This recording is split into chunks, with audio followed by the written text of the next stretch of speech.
Hey guys, this is the fourth and final part of my ranking of every single Survivor player, where we are now inside the top 10, essentially being the third version of this video of doing a top 10 for the players of the new era. And again, there shouldn't be too many surprises here, but it's been a very long journey, so let's get right into the ranking here. And with that, we are finally inside the top 10, and if you watched my previous top 10 players of the new era video, there shouldn't be that many surprises compared to that. Though with that said, there are definitely some things to take into account and some changes here and there, but at number 10, we have someone who was on my previous top 10 list, but they're still here, and here we have Rachel from Survivor 47. And again, I look at Rachel as a slightly better version of Erica, where even though her winning game is significantly worse than Erica's, where she does spend a lot of the game on the bottom, I think through her being on the bottom, she actually demonstrated more skills for the game, where, for one, I think she has a ton of challenge ability, where we do see her winning a good amount of challenges on her run. That's pretty good. I think she's also pretty good strategically, where I think she understands the landscape of the game pretty well and what she should be doing. And I think compared to someone like Savannah, who I look at somewhat similarly to Rachel, I think she has more of a killer instinct, and she's not as blindly loyal as someone like Savannah, which I think gives Rachel an edge there as well. And while we rarely see her in a power position across a lot of the game, I still think she was pretty good at finding groups along the way, where on her initial tribe, she was part of the Women's Alliance that did seem to have control early on until they get flipped on at the Annika round, which I don't really fault Rachel too much for that. I think during the early merge, we do see her being willing to play ball with like Saul and with the other Tukus, and we do see her being part of the flip against Gabe at the final 9. She was also part of the majority initially at the final 7 until she gets flipped on due to Operation Italy. But even then, she's able to idle out Andy the following round, which I guess is another pro, the fact that she was able to find idle along the way.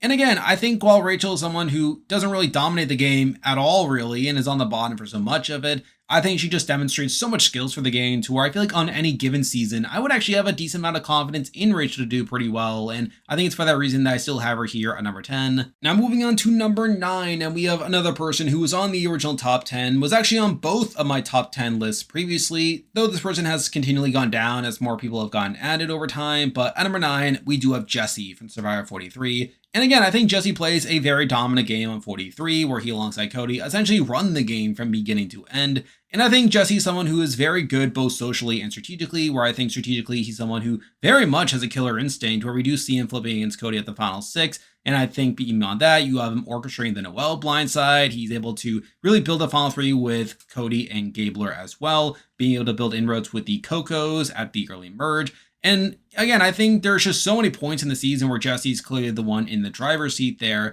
and he's someone who would have won had he gotten to the end. But at the same time, I think the major issue with Jesse is his physical ability, where, again, he's just incapable of winning challenges, which is obviously his downfall by the end of it, where he ends up becoming a pretty big threat by the end game, and he's just unable to really get out of that outside of him playing an idol at Final 5, and obviously we know what happens at Final 4. But I still think Jesse is a very strong player who plays a very impressive game. And again, I still think he is one of the better players of the new era as well, but considering that he just lacks the ability to save himself if he were to be targeted down the road, I think that is a major hindrance in why he's not higher, but I still look at him as one of the better players, and that's why he's here on number 9. Now moving on to number 8, and we have another person who was on both lists, though this person has gone down in my estimation a bit over time, and that person is Carson from Survivor 44. And again, I think Carson and Jesse are pretty similar. I've made this comparison multiple times. Both of them play pretty dominant Final Juror games on their respective seasons. Though I think the thing that separates Carson is I think he's a bit more well-rounded in terms of him being a bit better in challenges and in finding idols. That does make me think that Carson could get out of being targeted more so than Jesse. And I also think Carson had a smoother path to getting to the end and winning, where I don't think Jesse had that, where I think Jesse kind of had to make a trade-off where he could either get to the end against Cody and potentially lose, or cut Cody and guarantee that he would win, but have almost no path to getting to the end. I think Carson is someone who had a solid Final 3 that was willing to take him to the end, and he clearly wins that. So I think that's another advantage for Carson in that regard, where the only thing really stopping him from getting that is the fact that Heidi wins Final immunity, where obviously that's an issue there. But I think outside of that, I have to look at Carson's game as pretty impressive, and he's obviously one of the better players of the new era, for better or worse, but still the fact that he doesn't actually get to the end is why I don't have him higher, and because of that, he is here at number 8. Now moving on to number 7, and we actually have a new addition to this top 10, someone who was not on this list previously, And we actually have the highest ranked person who did not make it the final tribal on either of their appearances. And here we have Rizzo from Survivor 49 and 50. And again, Rizzo is able to get to the final four 2 times back to back, which I think is pretty impressive by itself, sort of similar to Joe Hunter. I think the consistency is a major reason why I have him this high on the list. And I think Rizzo is someone who is pretty good strategically, where I think he's a pretty big fan of the show, someone who I think is able to navigate around various situations. And I think really both of his games are pretty impressive, where he's able to get into a solid alliance on 49. And despite that group facing adversity, he's able to ride that out, where he obviously has this whole idol play where, again, I still think it's dumb, but the fact that he's able to get all the way to the final 5 without ever having to play an idol is pretty impressive there. Though obviously he ends up going out in final 4 in a position to where I don't think he wins a jury vote. Now, he has claimed otherwise by him saying that he would win against Savannah and Sophie B, though I do highly contest that as well. But it is a solid game, and I feel like if we're just basing it off 49, I would probably have Rizzo probably around where like the likes of Andy or Mike Turner are, but I think it's the fact that he comes back for 50 and plays another impressive game. That's what really catapults him to the top 10 for me, where coming into 50, he had a pretty big target on his back with people just not really trusting him that much and him just being this unknown, and even having some unlikely personalities on his tribe with the likes of Colby and Q even. But I think the fact that Rizzo comes into that situation and is able to get into the majority on that tribe is pretty impressive. The fact that he's able to build a good relationship with Colby and with Q and is able to get into that majority alliance is all very impressive there. And moving forward, I think Rizzo is able to do the same thing on his swap tribe where, while he is looked at as an initial target, he's able to build that solid connection with D that does allow him to remain pretty safe at the one trouble they go to in the pre-merge, which is pretty good there. But obviously, after the merge, he's part of this alliance alongside Ozzy and Sari that is able to ride out during a lot of the early merge. But he also branches out and builds a side alliance with Jonathan and Joe that is also to catapult him deeper into the game as well, especially once he ends up flipping against Ozzy. And again, I feel like the fact that Rizzo is able to navigate the post-merge pretty well, gets all the way to the final 4 yet again, in a spot to where he had a pretty solid spot to the final 3 if Aubrey did not win final immunity there. I think all that is pretty good. Though at the same time, I think win equity is once again an issue for him on that season, where I don't really see Rizzo winning a jury vote there as well. And sort of similar to Joe Hunter, I think Rizzo is someone who is in this weird spot where despite him making 2 deep runs and despite him having tons of skill for the game, it's a big question over whether he can actually win a jury vote, even if he were to get to the end. And obviously that's a pretty big issue for him there. But I still think his 2 appearances definitely show a lot of skill for the game, where I think the 50 game in particular really made me impressed by Rizzo, and that's a major reason why he is in the top 10. But still, it's the fact that he can't really click his way to the final tribal, and even beyond that, I think win equity is also an issue. It's for those reasons I can't have him higher here, but still, I think Rizzo really demonstrated himself as a player across these 2 seasons, which is why he's here at number 7. Now moving on to number 6, and we have yet another person who was on the original top 10 list, and they're still here now. And here we have Jam Jam from Survivor 44. And again, I think Jam Jam is a very solid all-around player, where he is very good socially, where we do see him building some pretty solid inroads on his initial tribe that are able to keep him pretty safe during the pre-merge. And then after the merge, he alongside Carson are really able to play the middle very effectively there. Now, it's not as if Jam Jam is safe the entire way, where he's obviously in a hairy spot during the Josh round, and again during the split tribal, though he's able to survive both of those. And at the same time, I do think Carson was probably more of the driver strategically for the duo, where I do feel like Carson probably had more of the connections to actually make the moves that they did. And I think the fact that Jam Jam was also blindly loyal to the Tika 3 is an issue there as well, where he was willing to go to the final 3 against Carson and Carolyn, likely knowing that he was going to lose to Carson by the end. But due to Carson being sniped out, that does allow him to actually pull out the win by the end of it. So again, I don't think Jam Jam's a perfect player by any means, and I definitely think he's someone that probably needs a Carson to really navigate him strategically during a lot of the game. But I still think he has enough chops on his own to where I do think he is able to play in a pretty impressive game by itself. And he's someone who I think in most situations comes into the end game with a lot of win equity, where I think outside of Carson, he was by far the next biggest jury threat on the board. And I think on other seasons, Jam Jam is someone who very well can win a jury vote, as we see. So I think it's for those reasons that I still look at Jam Jam as one of the better players in the new era, and it's for the reason he is here at number 6. Now moving on to number 5, and we have the last new addition to the list, someone that was not on the list previously, but after a certain appearance, they are here now. But we do have Jonathan from Survivor 42 and Survivor 50. And again, this is largely due to his 50 appearance. Not to say that he was a bad player on 42 by any means, where despite the narrative on 50 being that Jonathan didn't know what he was doing the first time, I actually think Jonathan demonstrated a lot of skill on 42, where he was actually a pretty active member within the Taku 4 of really driving a lot of the action during a lot of the game. And I do actually have to give Jonathan quite a bit of credit for that. He obviously builds a very tight connection with Mike after the merge, where they're pulled into the Big Threat Alliance. He is a major driver during the split tribal and trying to shit the vote onto Drea that obviously doesn't go through, but still he was pretty active in that spot. He is also pretty active during the Omer blindside, where I do feel like he is one of the first members to really turn against Omer there. And while he doesn't take credit for the move fully, I still think he was pretty active in that spot. And some of the fact that he's able to get all the way to the final 4 despite him being this very physical presence, I think definitely says something to how he navigates during the game. With that said, I still think he had plenty of weaknesses, like the fact that he's not the greatest socially. He definitely had some pretty poor relationships with the likes of Marianne and with Lindsay.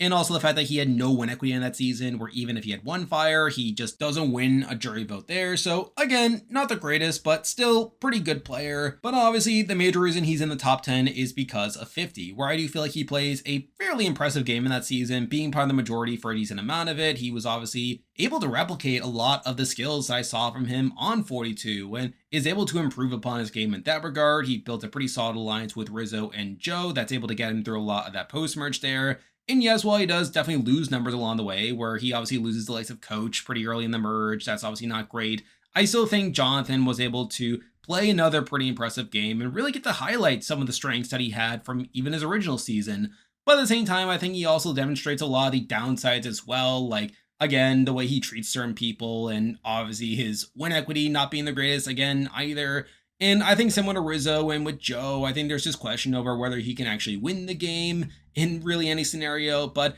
I still think Jonathan is probably one of the better players in the new era, especially after this season, where again, I think he's just able to come back in and replicate what he did on his original season, which I already thought was pretty good. But I think the fact that Jonathan was able to do that yet again and at least show some reflection upon his previous game was enough to have him in the top 10 this time, though again, I think it's that lack of win equity and obviously his social shortcomings that leave him outside of the top 4, but still it's good enough for him to be here at number 5. Now moving on to number 4, and we essentially had the same top 4 as my last top 10 video, so if you watched that, this may be a bit boring, though obviously 50 does inform some of my placements here for this top 4. But number 4, we actually had the same person here as I did last time, but we do have Austin from Survivor 45, and I look at Austin as one of the best non-winning players of the new era, where I think he plays a very impressive game on 45, being part of this core alliance that essentially dominates the game from beginning to end. I think even within that, Austin was a very active player, where on the swap tribe, I do think he was very much involved in pulling in Emily, really snatching her away from Kendra, who should have had the upper hand in getting that vote, considering that they had met on day 3, but Austin was able to really win her over there. After the merge, he is essentially in the center of the game, where he has his core alliance in the Reba 4, but even within that, he has a solid trio with Drew and Emily, but also having a very close relationship with Dee, to where Dee is very unlikely to turn on him there. And he's also never in danger the entire game, where I never think there's a point where Austin is that close to going home, which I think is also pretty impressive considering how well he's actually playing. Though with that said, I do think he makes a misstep at the final 7 by telling Dee about the plan to flip against Julie that essentially causes Emily to be idle out of the game there, and while that doesn't endanger Austin by any means, it also does kind of handcuff him into working with Dee for down the road. He obviously loses Drew the following round, and at the final 5, while that entire tribal's a mess, I don't think Austin himself plays that poorly, where he recognizes that he should be targeting Julie in that spot and kind of gets his way by accident, though still I feel like he comes out of that situation mostly unscathed, and he gets to the final 4 where he is very well equipped to get the final tribal, where he obviously has Dee who is willing to take him to the end there, but outside of that, he's also pretty competent in the immunity challenge and also would have been pretty decent at fire had he been forced into that. But he ends up getting to the final 3 where despite Dee being his toughest beat, he still ends up getting 3 votes against her, where I do have to give him a lot of credit for that. Now obviously the major knocks is that I think he's too loyal to Dee in the game, to where again he did tell Dee about the Julie plan at the final 7. He also would have taken Dee to the end had he won final immunity, where considering that he does lose to Dee, that's an issue there. But I still look at Austin as a very well-rounded player, where I think he's almost never a pre-merge boot. I feel like he has tons of skills for the game, and I think his one appearance is a very impressive one, to where even though he doesn't win, I still look at him as one of the best players of the new era, and that's why I still have him here on number 4. Now moving on to number 3, and we are sticking with the order from the last list, and we have someone who I just mentioned, and here we have D from Survivor 45 and Survivor 50. And again, I think D's another very impressive player, plays a very dominant game on Survivor 45, spending so much of the game in the center of things, working alongside Austin and the rest of the Rebas to dominate the game there. Now, yes, I do think there are some minor hiccups with D, like the fact that she does vote for Seafood during the Sean Edwards tribal. You have the Final 5 where she refuses to vote for Julie, that almost gets her voted out instead, and I think she gets saved by things outside of her control there. You have her taking Austin to the end, despite Austin being one of her toughest beats and only winning in a 5-3 vote there. So again, I think there are definitely qualms to be had with her 45 game, and I think you can actually debate her in Austin to a degree, though at the same time, I think she does outplay Austin by the end of it, where again, Austin was just completely loyal to her to the point where he tells her about the Julie plan at the Final 7, that she then relays to Julie to get Julie to play her idol there. And I think considering that she does directly outplay Austin, I think that's a major reason why she is above Austin in my eyes.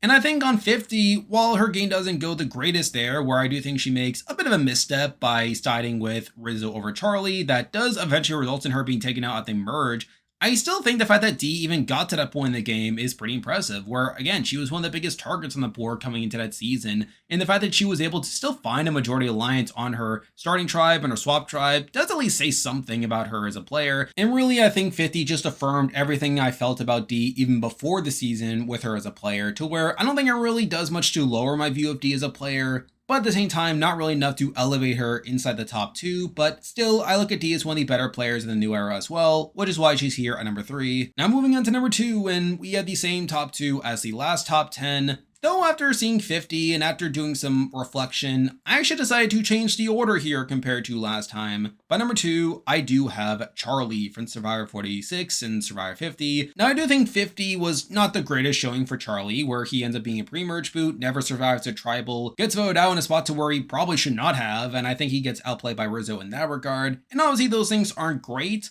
Though with that said, I don't think it's enough to really lower my view of Charlie too much in the grand scheme of things. I think it's more so just my view of the number 1 person has gone up more than it has for Charlie after seeing Survivor 50. But regardless, I look at Charlie as a very well-rounded player, played a very dominant runner-up game on Survivor 46, essentially dominating that game from beginning to end, really getting his way at so many opportunities, in a position to where I feel like Maria just allows Charlie to get what he wants at almost every single opportunity there. He obviously has Ben as a very solid number, someone who's willing to take him to the end, not because he thinks he can beat Charlie, but because he just likes Charlie a lot and would have been willing to vote for Charlie had the jury been a tie. And he comes very close to winning, only for it to come down to Maria's vote, where Maria doesn't vote for him, seemingly because she was bitter, even though I don't think Charlie even treated her that poorly in the game, where I do feel like he was managing her somewhat decently, to where I can't even fault him for losing Maria's vote by the end of it. But regardless, I still think Charlie played a very solid game on Survivor 46.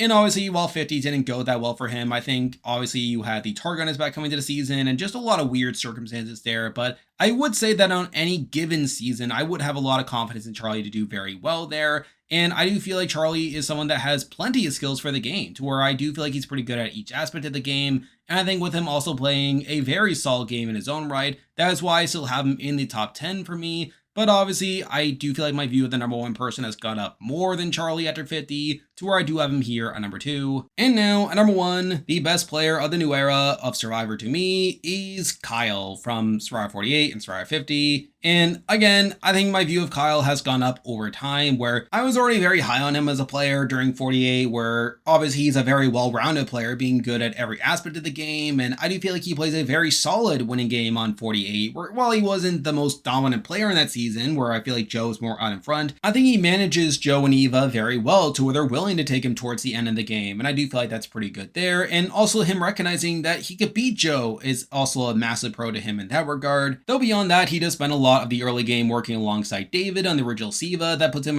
in a pretty good spot there. He works with Camilla during the swap, where while he was in some danger there due to them getting swap screwed, they're able to navigate that situation well for the most part. Now, yes, it is bad that he was targeted to begin with over Camilla, but again, I feel like he plays it pretty well, and afterwards they're able to rebuild connections with Shaheen and Joe to where that does allow him to be part of the majority after the merge. So I do feel like that's pretty good there. And he remains in a pretty good spot after the merge where he has connections to Camilla, with David, with Joe and Eva. Though with that said, he's able to cause a flip against David at the final 9, manipulating Joe into turning against David, and to get David to be more mad at Joe than at Kyle. So I feel like that's pretty good there. He's able to essentially run a lot of the end game there, working alongside Joe, picking off the outsiders one by one. He outplays Shaheen at the final 6, getting Joe to keep him over Shaheen. And he does end up winning immunity at the final 4, where at that point he does decide to cut Camilla, which I find pretty good there, especially with him knowing that he would lose to Camilla at the final 3, which is pretty good. Gets to the final 3 with Joe and Eva, where he does win pretty handily.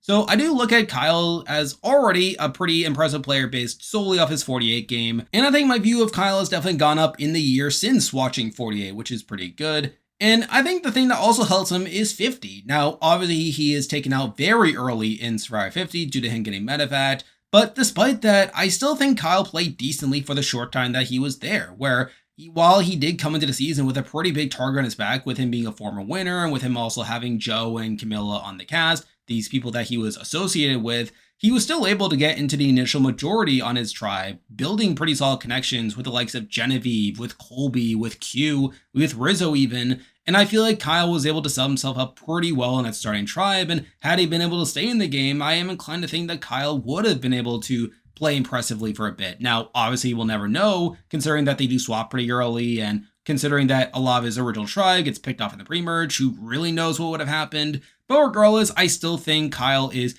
probably the most well-rounded player in the new era. I think he's someone who is rarely going to be targeted in the pre-merge, and I think beyond that, I think Kyle is extremely capable of playing an impressive game more often than not, and I think with him having 2 impressive games for what they are, I think that was enough to elevate Kyle above Charlie for me on this ranking, and that is why I do have him here on number 1. And there we go, that will do it for this week's video, along with this entire ranking here. If you like this content, be sure to like and subscribe, it helps with the channel. Now, I will be continuing to do more Survivor content down the road, so be on the lookout for that, and obviously, Big Brother is right around the corner, so be on the lookout for content on that show as well. I'm on Patreon and have a YouTube membership, so if you want to consider supporting the channel, you can do so by clicking the link in the description. And you can also join the Discord server by also clicking the link in the description. There's a lot of stuff coming your way, but for now, that is a video. See ya.